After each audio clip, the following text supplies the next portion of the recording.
안녕하세요. 우리 삶의 실제 이야기를 함께 나누는 오늘의 위로에 오신 것을 환영합니다. 오늘 저는 많은 직장인들이 공감할 수 있다고 믿는 주제에 대해 이야기하고 싶습니다. 한국 직장 환경에서 일하는 것, 스트레스 또는 기회? 한국 회사 처음 다니던 날 기억나요? 어느 겨울 아침 쌀쌀한 날씨였지만 저는 회사에 일찍 도착했습니다. 좋은 인상을 주고 싶어서 근무 시간 30분 전에 도착했는데 상사가 제 업무 정신을 높이 평가하게 할 것이라고 생각한다.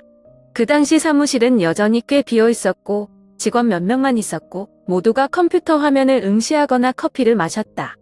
8시 30분경에는 사무실이 더 붐비기 시작했다. 제가 봤을 때 다들 진지하게 인사하고 있는 것 같아요. 어떤 사람들은 고개를 살짝 숙이고 어떤 사람들은 특히 상사를 만날 때 인사를 더 명확하게 한다. 저도 황급히 일어나서 따라하려고 했는데 조금 어색한 느낌이었어요. 어떻게 해야 되지? 머리를 많이 숙여야 하나요? 나 지금 인사하는 거 너무 심한 거 아니야?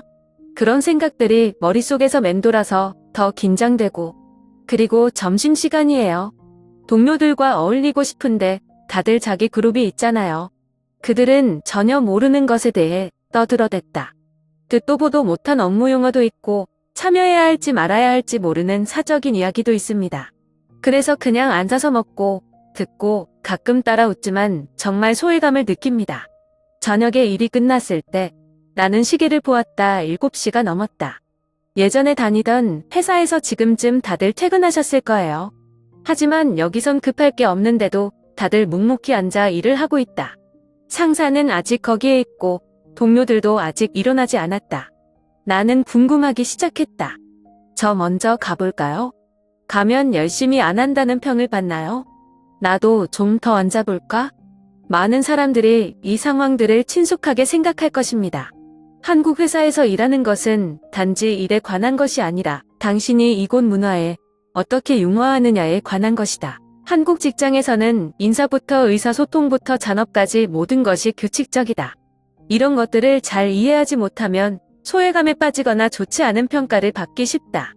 한국의 직장 문화는 매우 뚜렷한 특징을 가지고 있다. 엄격한 규율, 빡빡한 근무 시간, 명확한 직급 체계와 교감이 섬세해야 한다.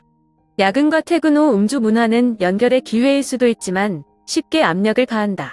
그렇다면 어떻게 살아남을 뿐만 아니라 이 환경에 잘 적응할 수 있을까요? 암묵적인 규칙을 어떻게 이해하고 자신에게 유리하게 만들 수 있을까요? 다음 코너는 저와 함께 찾아보도록 하겠습니다.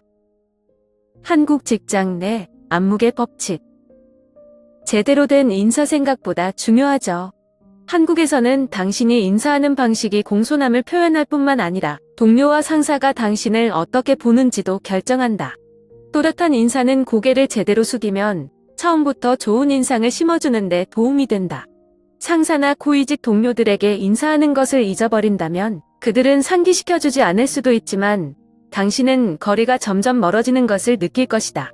아무도 직설적으로 말하지 않지만 주변 분위기는 점점 냉랭해질 것이다. 정시의 퇴근, 소일을 조심하십시오. 노동법은 근로시간에 대해 명확하게 규정하고 있지만 실제로 제 시간에 사무실을 나가는 사람은 거의 없습니다. 특히 신입사원입니다. 상사와 동료들이 여전히 일을 하고 있는데 짐을 싸서 나간다면 당신은 아마 눈치채게 될 것이다. 항상 늦게까지 있다고 해서 효율적으로 일하는 것은 아니지만 헌신적이다. 급한 일이 없으면 적어도 바쁜 척 하세요. 이메일을 다시 확인하거나 서류를 정리하거나 아니면 단순히 상사가 먼저 사무실을 떠나기를 기다리세요. 음주 문화. 음주는 실점. 한국에서는 퇴근 후 술자리가 직장 문화의 중요한 부분이다.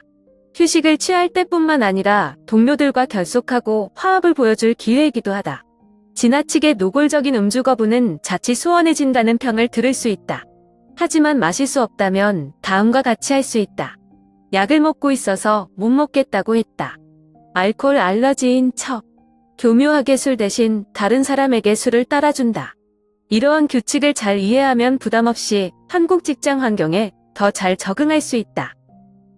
물레에 휩쓸리지 않고 어떻게 살아남을 수 있을까? 눈치, 직장 분위기 읽기 예술. 한국 직장에서는 전문적으로 잘하는 것만으로는 충분하지 않고 관찰하고 능숙하게 행동할 줄도 알아야 한다. 능치는 상황을 읽고 그에 맞는 행동을 조절하는 능력이다.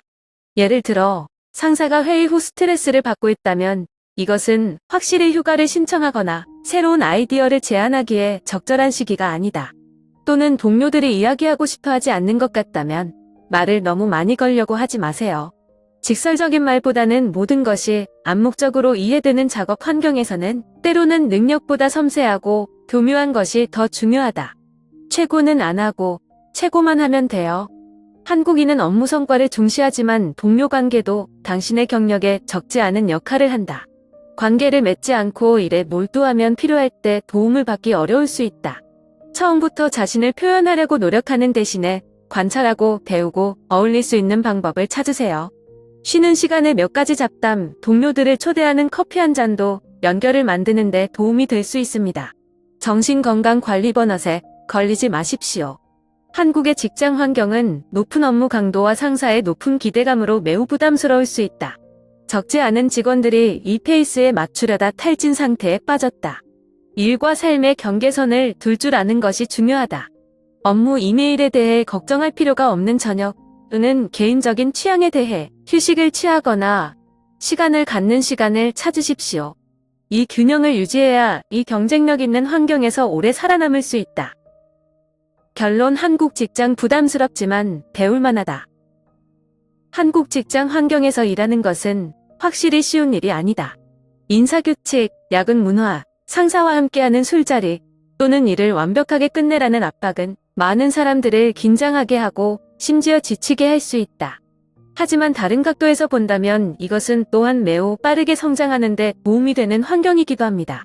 당신은 규율이 있고 항상 시간을 잘 지키고 일에 대해 책임감 있게 일하는 법을 배울 것이다. 직장에서 관계의 중요성을 점차적으로 이해하고 분위기를 읽고 적절하게 행동을 조절하는 방법을 알게 될 것이다. 가장 중요한 것은 어떤 환경에서도 필요한 기술인 적응력을 훈련시킬 수 있다.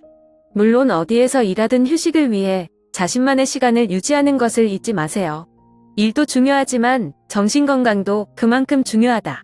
일과 삶의 균형을 찾는 것이 한국 직장처럼 경쟁적인 환경에서 오래 살아남는 열쇠다. 한국 직장 문화에 대해 어떻게 생각하세요? 이 상황에 처하면 생존하고 적응할 수 있습니까? 저도 너무 듣고 싶으니까 고민하지 마시고요. 오늘의 위로를 들어주셔서 감사합니다. 이 팟캐스트 에피소드가 당신에게 흥미로운 관점을 주길 바란다. 다음 편에서 만나요.